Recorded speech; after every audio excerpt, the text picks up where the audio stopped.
All right, our final Arkansas player of the day, linebacker Dre Greenlaw. Again, we'll open for question and answer. If you'll just raise your hand, we'll get a microphone to you.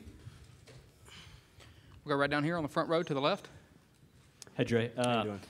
I know you tweeted something out about your family and just the opportunity to officially be adopted. And can you just tell me about that process and just how excited you are to just kind of release that information and what that journey has been like for you? Man, it's been a long journey, man. I was taken in by the earliest in 9th grade. They actually got me 2 days in before the group home was leaving. So they took me in, and it just made me a part of their family. And at the time, we had decided that it was best that if I didn't get adopted, and I just finished my DHS process and program out till I was 21. And so, yeah, I turned 21 last month. And so we decided that since I was 21 and I was old enough and mature enough to, decide what I wanted to do, because my family technically rights were terminated from me. So I had decided to make them, my official mom and dad. They were mom and dad anyways, but it just makes it some type of commitment. Stay on the front row right here. I had the privilege of watching you in high school and just getting all these accolades your senior year. What's that like? What do you expect from yourself this year coming into your senior year? Just from previous years to this year, it's just based off, the success I had then. It just makes me want to go more and more every time, man. Every time I get an award, every time I get something, every time I don't get an award, every time, my name isn't being mentioned, it just makes me want to go harder because in the end, I'm the one that's, that has to go out there. I got to put that work in. I got to show and prove to everybody else that I know who I say I am, or at least I know what I can do, So I got to make sure that I gotta prove to everybody else, but I also, want to prove to myself too. So, I just got to stay humble and stay working, and that's what I do. Go to the camera all the way in the back on the right. I was asking Santos about just the new defensive guy, Chavis. What's it like playing under him, and what's like kind of adjusting to that new scheme?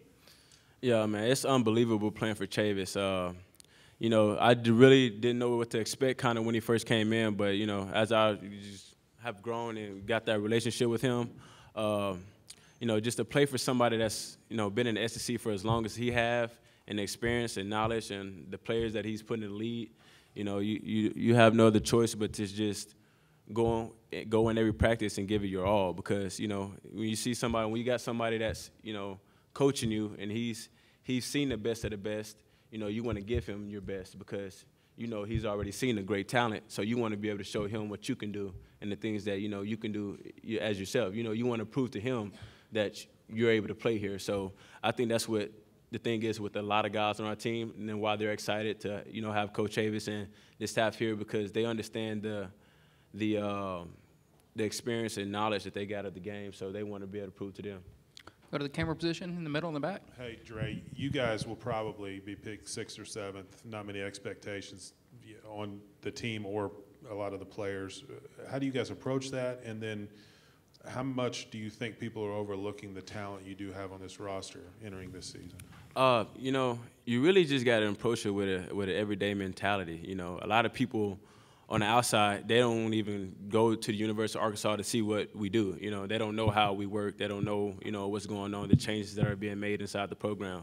I could say just personally from my experience, just, with this new coaching staff and, and the way our players have, believed and, really and developed and, come together, I think, a lot of people have us, real low in the SEC, but we have talent. That's one thing we do have. And a lot of our games won lost last year because, it was lack of talent. It was just a lack of finish. So we've been really, emphasizing finishing and finishing. And I think if we take that extra inch and we finish, then we'll get a lot of results that we want to at the end of those games.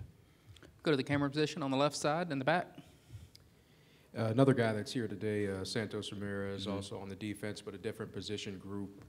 Knowing his journey as a player, what he went through his freshman year to where he is now, what can you say about him and his impact not only on this defense but on this team as a whole? Man, Santos has really made a great jump from where he was his freshman year. He actually was my host my freshman year. So, I mean, I wasn't here to really experience how he was his freshman year, but just, you know, the guy that I've seen him, the man that I've seen him become, he takes, it's really about preparation, and he understands that. He understands that in order for you to go out there on Saturdays, you gotta do what you gotta do Monday through Friday, and he takes that into account, and he goes, he works, and he said he's definitely a leader on our team, a captain, and he sets the example. Because I mean, you can't. If you're in a group with Santos, you know that you can't slack. You know that you can't go halfway, because you know he's gonna give it his all every play. Go to the camera position in the middle, very back. Defensively, what you guys are doing now is based on pressure, a Yeah. lot of it. Was it frustrating last year not bringing the pressure that you guys could have brought with what you had? And how much better is that going to make this defense this year compared to last year based on the pressure? Man, it was very frustrating. I think just the change from a 3-4. I think a 4-3 defense, personnel-wise, I think is just more a better fit for us. As you know, the changes and the changes that Coach Chavis brings, and the pressure and the type of personnel that we have at the ends and at the linebacker spot, and the pressure and the ways that we can bring people from the edges, I think it's gonna tell it all about the difference it's gonna make between, you know, last year and this year. Go to the third row over here, right side. Hey Dre, going into your senior season, how do you want to be remembered? Really, I just want to be remembered as someone that that came in, and you know, as for me and myself, you know, when I first came in, you know, nobody knew who I was. Nobody has heard of me or anything, but so, you know, people didn't really, you know, expect a lot from me and really know what I had. But you know, my expectations is to go in and give it all I got. Really, it's leave it all out there on the field.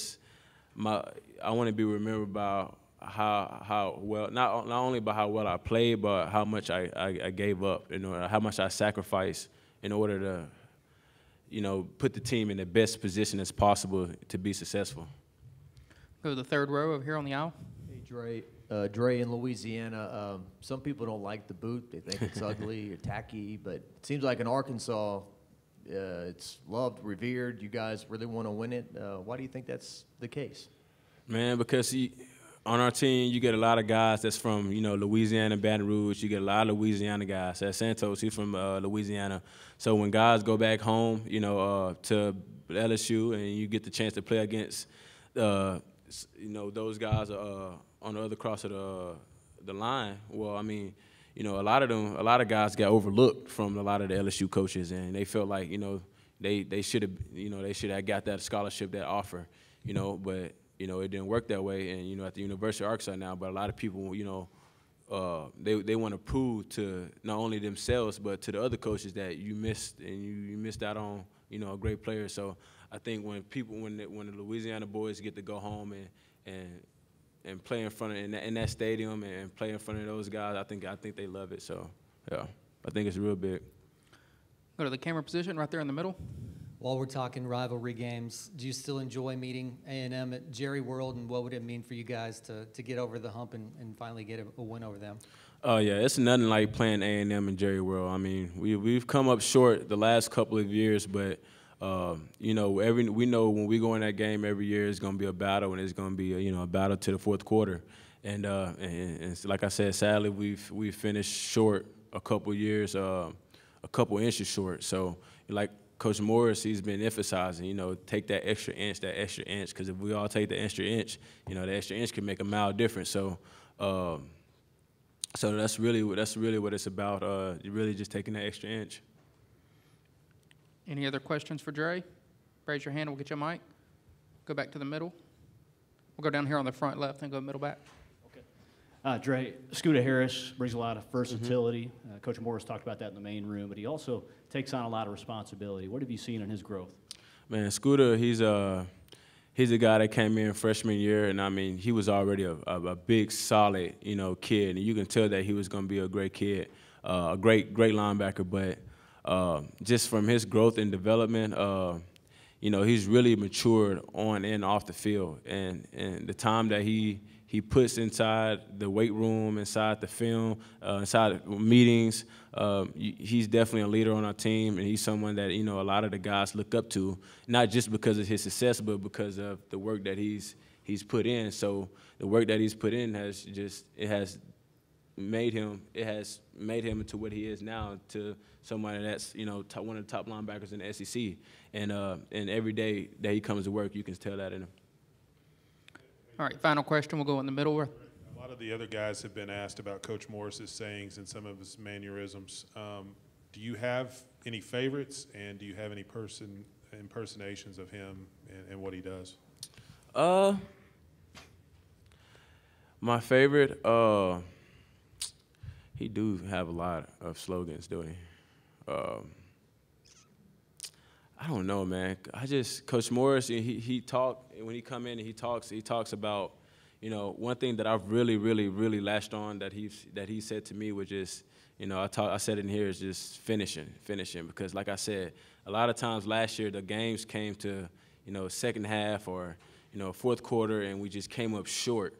And, you know, so yeah, one thing that I get from him and that I've learned from him over this, especially this semester, is just taking that inch. And I feel like if everybody take it an inch farther, if they just work a little harder, if they push a little farther, then, you know, like I said, that inch will become a mile, and that would be the difference. Impersonations. No, not really. Not really. I mean, I don't know any impersonations. That's kind of hard. I don't know. I don't know impersonations. Thanks, Dre. Yep, no problem.